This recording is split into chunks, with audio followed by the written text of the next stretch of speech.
Um, Excellency, the High Commissioner of India to the UK, Yash Sinha, Gigi, uh, Jamie and his colleagues at the British Library, all our speakers who've come from across the world. On behalf of my colleagues, our festival directors, William and Namita, Ankur, Preeta, Rajatri, Sharupa, and all of them, we welcome you here to the fourth Jaipur Literature Festival in London, and our very first at this wonderful British Library. When we moved to the British Library, or when we decided to move here, it was really because of this new collaboration that we had put together, and we really feel that there's a much nicer fit between us and the British Library in terms of what we try and do and what the British Library stands for. And we hope that this is going to be our home for the next few years.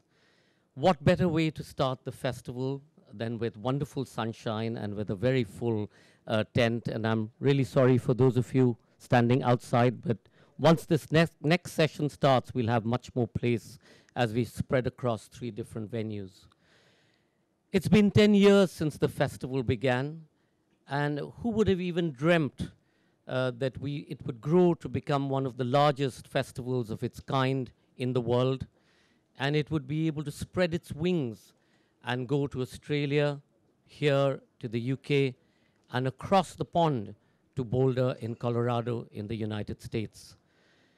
Standing on the first day, 9:30 a.m. In our first year, I remember praying and wondering whether we would be able to get even a handful of people on a cold winter day at the Darbar Hall in Jaipur. Nowadays, we pray that so many people don't come. As we've expanded, this year we had more than 450,000 people who came across to the festival, so it's quite incredible.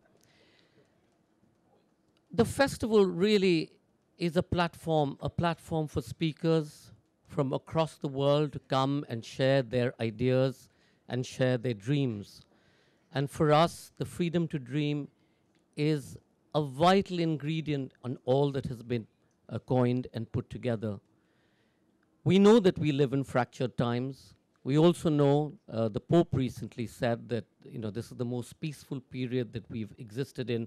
And I got into a real heated argument a few days ago with somebody from the business community who said, "Oh, you're being such a pessimist. It's the best time in the world."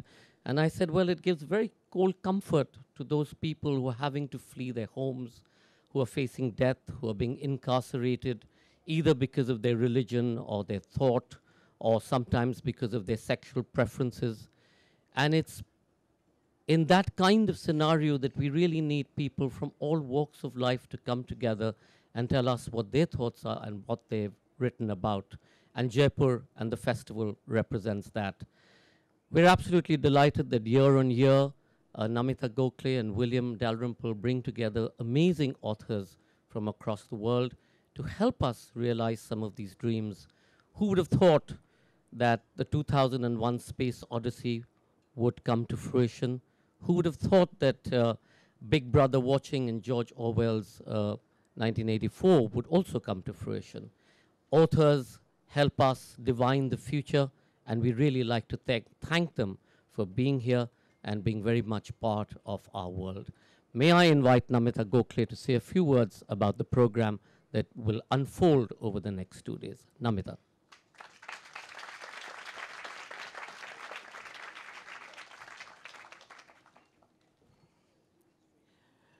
Welcome, friends of literature.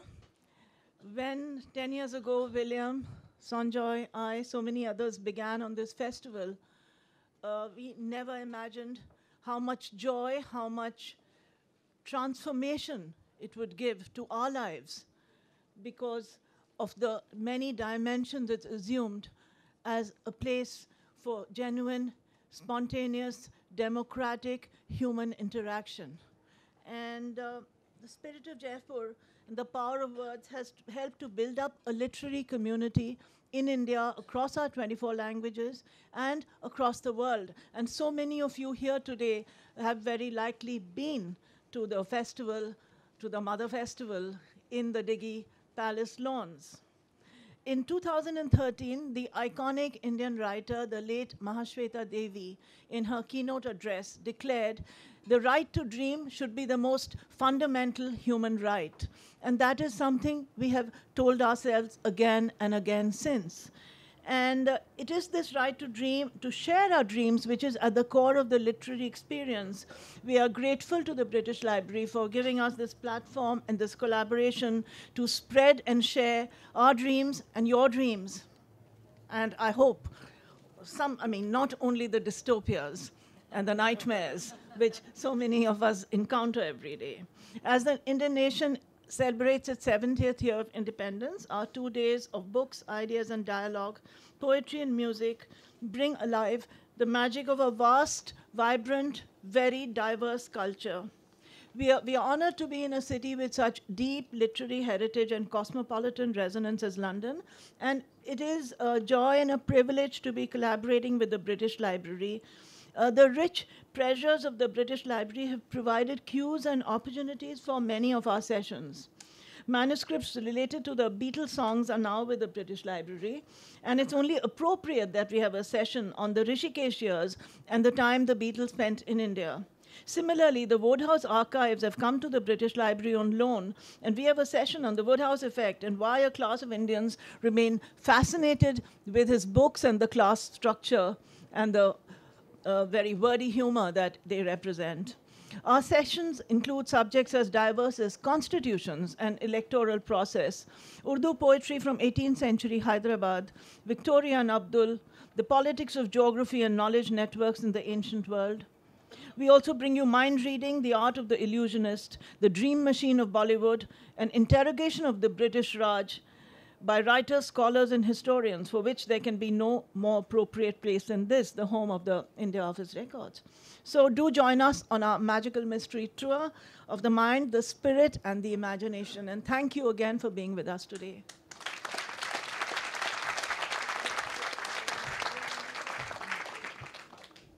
I always tell this story, and Namita doesn't even believe it anymore.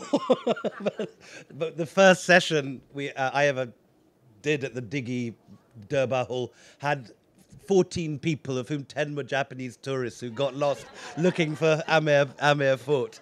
They existed. They existed. Since then, the festival has sort of turned, Namita once described it like a monster in Puranic myth. One of these hydra creatures rising from the ocean with coils and coils and engulfing South Asia. There are now, on the last count, 90 literature festivals across South Asia. Others in Bhutan, in Nepal, in Pakistan. Several. I mean, there's 2 in Karachi. There's one Karachi one today in the South Bank. I mean, this has become such a. It's replaced fashion shows and polo matches as the default weekend filler for the elite. But we like to think that it's incredibly democratic. Anyone can walk in. If you see our crowds in Jaipur, they are a fantastic cross-section of every level of Indian society, from the ladies with the Dior sunglasses down to the rickshaw guys bringing their children in. And it is an extraordinary phenomenon. For me personally, to bring this back to the British Library is very exciting. This was my nearest thing I've ever had to an office. When I was writing White Moguls, I came here day in, day out for 5 years. And tomorrow, in a very thrilling personal moment, Vidya, who was just singing so beautifully now, will be singing for the first time ever some of the ghazals of Malakabai Chanda from a manuscript which is sitting in this building, which was given by Malaka herself, written in her own hand, to the assistant British resident in Hyderabad, John Malcolm, at a Nautch in 1799. And tomorrow you'll be able to hear it for the first time in 200 years, brought back to life. And in a sense, that's, I think, what we're all about. We're taking the raw materials of somewhere like the British Library, the archive, and trying to give it a boost, a massive injection of Indian colour and life. You read all over about how people are no longer reading, how the internet is eating away the time people spend with books, how everyone only looks at screens these days. But the extraordinary popularity of the Literature Festival in South Asia about which already people are beginning to write PhDs, is evidence that the love of literature, while it transforms its methodology, while it transforms its materials, continues as strong as ever. Jaipur had an incredibly strong literary tradition in the Jaipur court. There were daily recitations of poetry in the Jaipur palaces right up until the mid-19th century. There was a Jaipur Literature Festival which E.M. Forster went to in the 1920s. And this tradition continues. And the fact that we may be able to bring it here is a matter of a huge pleasure for us all. So thank you for coming. I think this is the last speech. Have we got many other speeches? No? We've got lots more speeches. Lucky you. Thank you.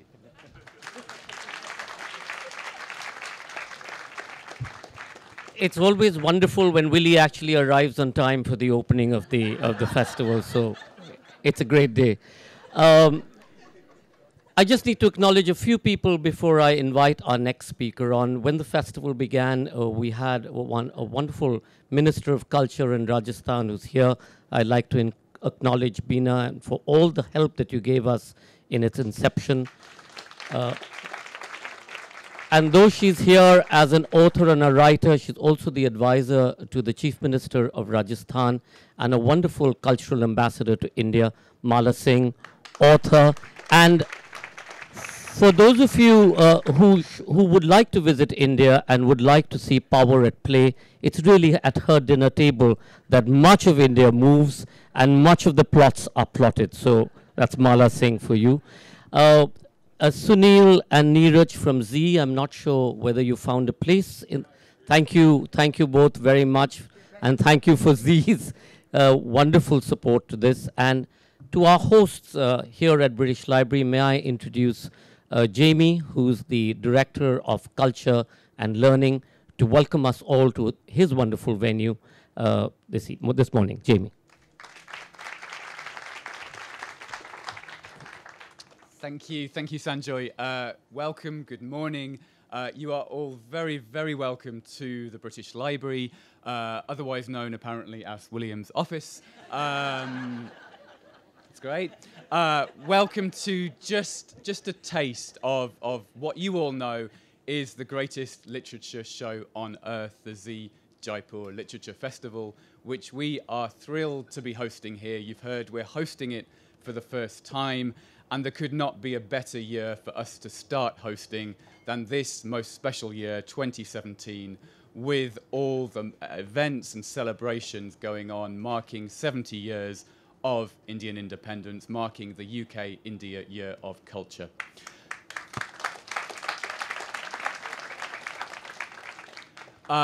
Some of you may, unlike William, be new to the British Library, in which case you are especially welcome. Let me just say a few words about who we are. We are the National Library of the UK. We're based here in London, and we're based in Yorkshire, just outside York. Our mission is to make our intellectual heritage accessible to everyone for research, inspiration, and enjoyment. And research, inspiration, and enjoyment are exactly the kind of things that will be bubbling up throughout the next 48 hours. We are proud of, we privilege, we prize our international purpose. We talk, we promise, we do work with partners around the world to advance understanding and mutual knowledge. It's an important part of what we do with a British library, but we have international collections, international audiences, international partners, and that's absolutely who we are. To the degree that we do revert to core Britishness, it's probably in our unerring and slightly disappointing ability to attract bucket loads of rain as soon as we start putting marquees up. It's looking good so far, which is probably going to jinx it, but I know whatever happens, nothing will dampen the spirits of this festival. A quick word about the collections. You've heard a lot already about the importance of our Indian collections at the heart of the British Library. I'm not going to say too much more now, but I will say that later on today, there is a session in this very marquee with some of my curatorial colleagues who will be giving you a run through the top 10, if such a thing is possible, the top 10 of our Indian collections out of all of our hundreds of millions of collections. And I would also say that if you have a chance between sessions, there's so much going on, but do just take a few minutes to go into the main building behind me. And on the left-hand side of the main building is our Treasures Gallery. It's a free gallery where you can see just a few highlights from our collections, including a wonderful vitrine that we've put out specially of Mughal art. These objects are beautiful and precious and rare, and if you have a few minutes, I would encourage you to pop by. Not everyone can come to London, not everyone can come to the British Library, so it's important to say that we are working to digitise those collections. We have a huge and enormously ambitious project to digitise our Indian collections, in particular the collections relating to India. We are working on that. We are actively fundraising, and if you are interested in finding out more about how you or others can support that project to make our intellectual heritage freely accessible to anyone, anywhere in the world, then do talk to any of my colleagues. So really, to wrap all that together, I would say, with the British Library, with a home of writing and writers, we are the proud guardians of wonderful collections that relate to India, and so we are thrilled and feel very privileged. We feel we're the right place as well to be hosting JLF in London this year. I've just got a few thanks, obviously, to Namita and William for their fantastic program. To Sanjoy and his team. Sanjoy, you all know, is irrepressible and mercurial and a wonderful, wonderful partner to work with, and we've enjoyed that experience very much, and we hope to be working together more in the future. Just from the British Library particularly, I must thank our team, especially John and Susanna and Jean-Philippe and Jonah and Carolyn and many, many others who've been working very hard with Sanjoy's team to make today a reality. And also a shout out to our friends of the British Library, who of course are our great supporters over many years and have helped make this marquee possible. So have a great weekend. Do try and discover more about the British Library. Do wander around the main building. It's a wonderful, wonderful architectural site. And now it gives me great pleasure and very proud to be able to hand over and to introduce the new High Commissioner of India to the UK, His Excellency, Mr. Sinha.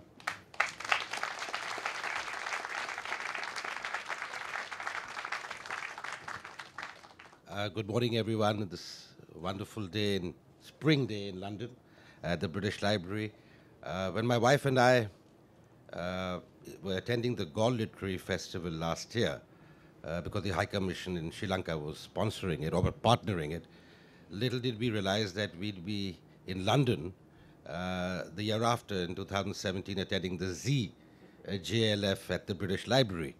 I'd like to thank the organizers, the directors, for one, partnering with us to organize this, and two, for inviting us to attend this event. I have no literary pretensions. I'm struggling through a book, which is actually a very nice book, Benjamin Franklin in London, but I've been doing that for 1 month now. The closest I ever got to literary pursuits was when I married my wife, who's the daughter of a publisher.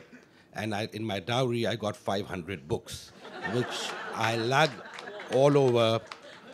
This is my 10th posting abroad, and I've been lugging it all over. And now, in my retirement, I will probably do a garage sale if she agrees. But I'm very happy to be here at the British Library, my first visit, actually, in 5 months that I've been here. But I'm very happy to be here because I have a family connection with the British Library, a bit of a family connection. My father, who retired, is no more now, after his retirement, he was an army officer. He did research at the British Library, and he got a scholarship. I think it was at the age of 70 or something like that, that he came up with this book. And I don't know how many of you have heard of Veer Kunwar Singh. The reason why I'm mentioning that, because it's India at 70, Veer Kunwar Singh was a fantastic freedom fighter in 1857.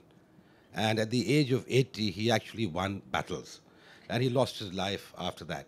But more recently, my sister and brother-in-law who are here research every summer at the British Library here.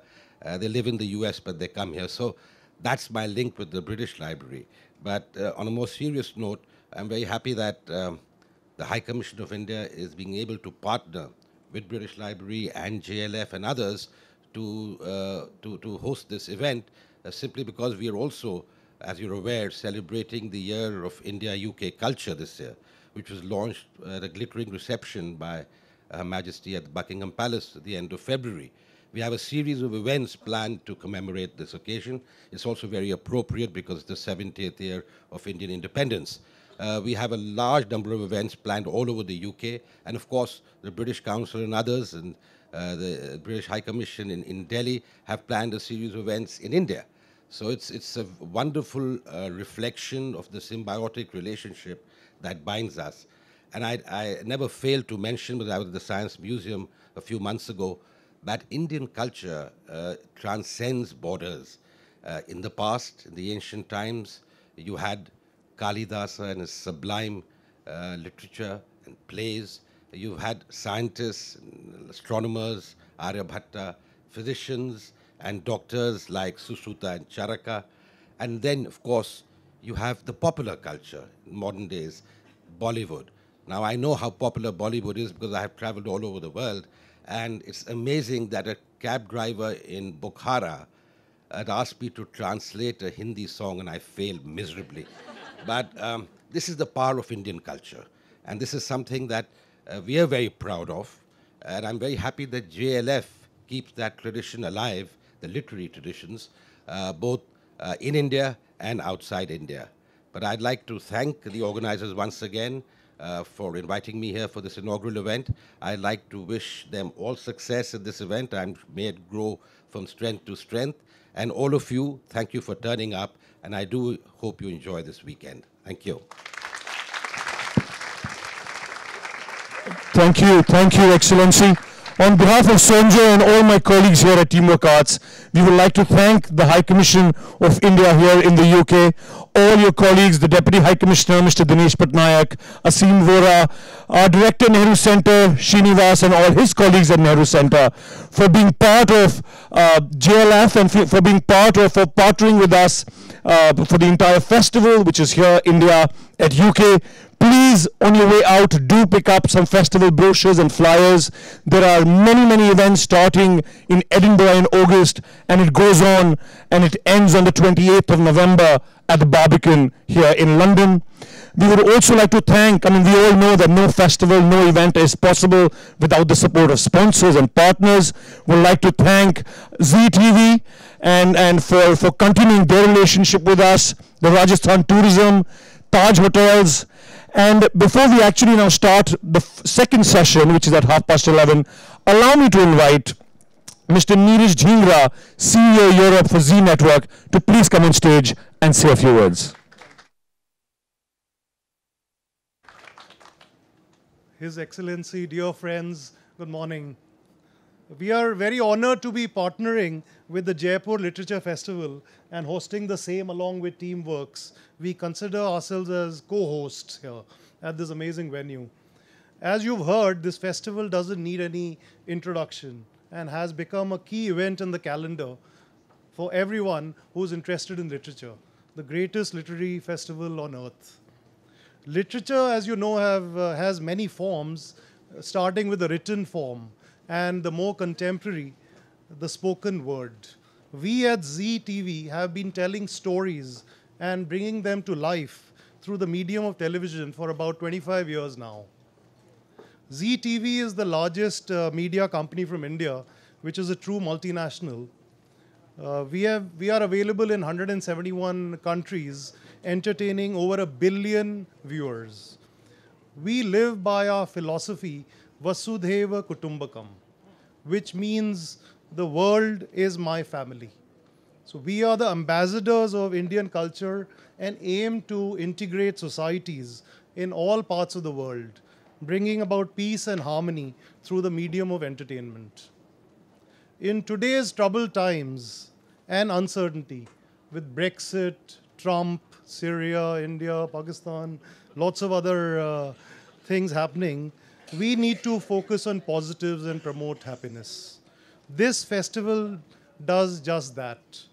As literature of all kinds is a huge connector, whether it's music or story, it can transcend cultures and languages. In fact, we have been actively taking our content and stories to several countries. You would be surprised to know that we have just launched a Bollywood channel in German language in Germany. And we have done that also with Spanish in the US, addressing Hispanics. So we are taking stories across the world, trying to be the ambassador of the Indian culture. So most of our Indian stories are about good prevailing over evil. So we have coined a phrase called "I feel Bollygood," which serves as the tagline for all our channels across the world. So the key topic today is freedom to dream. Who else has followed this mantra more than our chairman, Dr. Subhash Chandra, who started at 17 with nothing in his pocket, but just a dream. And he's achieved such great heights just by persevering and having the conviction to turn his dreams into reality. So one such thing which he encouraged us was to look at new innovative things. So what we have done is we've decided to save the Indian plays from extinction. So as you know, Indian plays, music, etc., was very unorganized in the hands of a few playwrights. And when the playwright passed away, the play was no more. So we've decided to tie up with a lot of playwrights in India. In fact, we have done deals with about 120 of them. And we have decided to restore, revive, and spread this Indian culture in India and rest of the world. Z has also been producing several films across the years. In one such unique peace initiative called Zeal for Unity, we encourage several acclaimed directors to partner with us to create short films to promote peace and harmony amongst warring nations. So it's great to see so many renowned writers, artists, experts here who will enthrall us through the next 2 days. So all the best wishes, enjoy the 2 days, and keep watching Z. Thank you. Thank you, Neeraj, thank you, Sunilji, and all your colleagues for partnering with us, and most importantly, for supporting the arts and culture across the world. And thank you, ladies and gentlemen, for having faith in what we do, for having, for turning up on the first day here at the Z Jaipur Literature Festival at the British Library. Enjoy the sessions, please, from the registration desk. Pick up the festival flyer and the brochure. It'll give you an idea of what session is where at across all these 3 venues. Thank you once again, and enjoy the festival.